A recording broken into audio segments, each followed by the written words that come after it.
This is Stefan from neuronfx.com, and in this video we are going to create this cool 3D cube right side of After Effects. We're going to do this using two different approaches, one using shape layers, which would be the most common approach, and then using the stroke effect.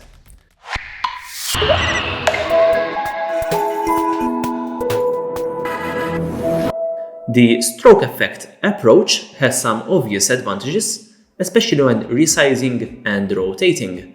So let's start with the shape layers. Let's pick the rectangle tool, and we're going to simply make a rectangle in there. Now, after you do that, we're going to open that shape layer from here and go to rectangle path and make sure that these two are identical. So I'm going to give it a value of 400 and a value of 400. Now let's click this link again here. If we can close that. Now I'm going to make sure that it is aligned in the middle of the composition. So I'm going to go on my align tool and simply align horizontally and align vertically. If you don't have this here, you can go to window and go to align, just like that. We need to make sure also that the center point of this, the anchor point, is exactly in the center of this square. To do that, I'm simply going to use the Mega Motion tool in here. I'm going to go to anchor point and pick the center point. And as you can see, it has snapped to the center point. I'm going to leave a link in the description for this tool where you can get it for free, and with it you will get 20 free motion presets as well. If you don't want to use this tool, you can also use a quick trick in here. So let's move the anchor point to see how we can do that. We can go on the anchor point tool in here, click on Command on your keyboard, hold it and double click on this, and it will snap to the center as well. This tool might work better in certain cases since it has some more functionality, like for instance you can snap to the corners in here and things like that. So of course feel free to use whatever is best for you. Let's now jump back to the project window in here. We can move on with this, so simply Command D on your keyboard to duplicate this, and now it would be a good time to rename this. I'm going to rename this to as center and this as face 1. So I'm going to hide this and I'm going to duplicate this one more time in here, and now I can start rearranging these in space. First I'm going to turn this to a cube in here, go to face 1, hit P on your keyboard so to open the position property, and we can start moving these in space. So first we need to move it in the Z axis in here. Let's X, Y, Z, so this would be the Z axis. I'm going to give it a 200. If you remember, the size was 400, so we need to move it a half forward and a half backward of that size. So if we type in 200 in there, as you can see, it has moved back just like that. Now I can hit P on my keyboard and do the same for this, but the opposite direction, so minus 200 for the Z. It would be a good time to parent these. So pick these two faces and parent them to the center. And now if I go to the center and hit R on my keyboard to open the rotation properties, I can rotate this, as you can see. Now to do the other faces, we simply need to do two other faces. So Command D on your keyboard to duplicate two more times. So let's hit P on my keyboard. I'm going to make this back to 0 so that it is in the center. And let's hide face 4 for now.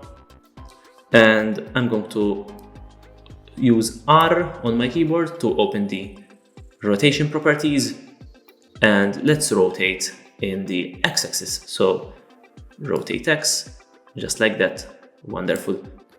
Make sure that it is 90 degrees exactly. Once that is set to 90, you can hit P on your keyboard to go to the position property, and we're going to find the Y value in here and go to the end of that value and type plus 200. And as you can see, it moves 200 pixels down to the bottom of this.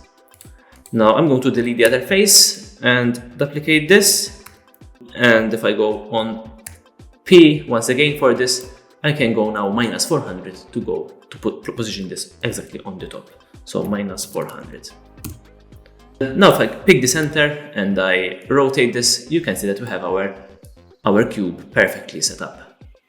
Now, immediately you will see the problem that the shape layers can create if you are using just this stroke. Another option for this would be to use another technique with this stroke effect. So let's jump to that technique. In this case, the process is very similar. We're going to, instead of using shape layers, we're going to use normal solid layers. So new, solid, rename this to cube, center. Make sure that the width is, we have used 400 by 400, perfect. We can give it a color right over here and click on OK. And there's our little cube, little square. It's perfectly square already, and the anchor point should be set in the middle already as well. If that is not, to double check that, you can hold Command on your keyboard and double click on this. Command D on our keyboard to duplicate that, and this could be face 1. Face 1. Now this is already a face in here, but to add the stroke outline, we need to create a mask. Now you can draw the mask yourself, or else, since it is a perfect solid in here, we can draw it automatically with After Effects. So go to Layer, pick Auto Trace, and make sure the settings are similar to this in here, and click on OK. And as you can see, it has auto traced it for us with the edges, and we have a perfect square mask in there. Wonderful. So after that is done, we're simply going to drop an effect in here. So let's go to Effects and Presets, find the effect named Stroke, simply drop that on the first face. Now I'm going to toggle all masks in here, increase the brush size like this, and change this to on transparent. So let's make that 20. Great, so that's the first face, and we have something that is very similar to what we had before. Let's now turn these to 3D and do the same process that we have done before. So hit P on my keyboard, and the first one will be 200, and Command D on my keyboard to duplicate that, P on my keyboard, and in this case minus 400, so that it is on the opposite side. I can rotate to see what's happening in here. So first we have to link these, of course, so pick them both and parent to the cube center, and we can rotate. Wonderful, we can see what's happening in here now. Now we can duplicate the next face, hit P on my keyboard, make sure this is back to 0 in here, and we can now rotate this, so R on my keyboard, and rotate to 90, hit P on my keyboard once again, move the X in this case, so let's make a minus 200, great, Command D on my keyboard once again, hit P, and plus 400. Great, so we have our cube done in there, and pick the cube center, and we can rotate to see how that looks. So we have a similar problem as before. As you can see, these are very thin, but we can fix that very quickly by simply turning the continuous rasterize button here. Great, and this is how that would work. Now, as you can see, all the edges are perfect, and you have more control over the edges like this.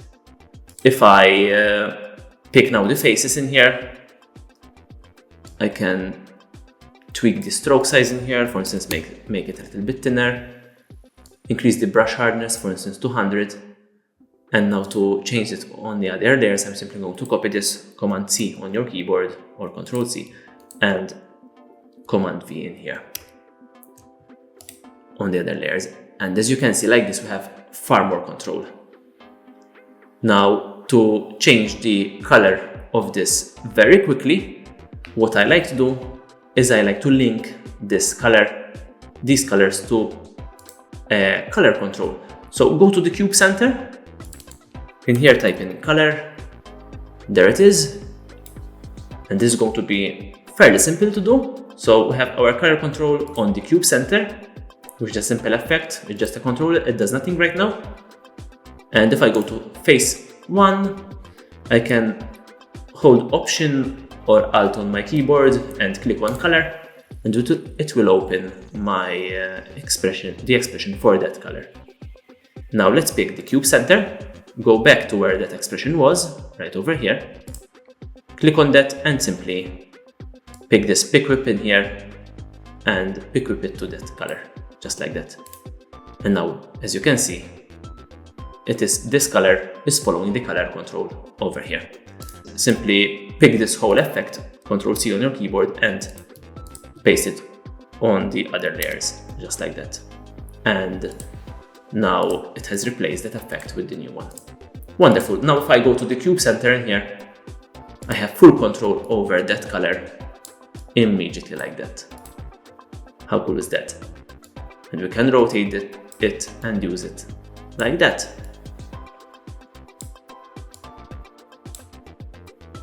So that's it, guys. Of course, don't forget to subscribe to this channel where we'll be releasing more weekly videos. If you would like to know how we created this cool volumetric light effect for this cube, we are creating a tutorial on volumetric lighting, so you should find the link for that in the description as soon as it is released. Of course, make sure to subscribe to keep notified even about that video.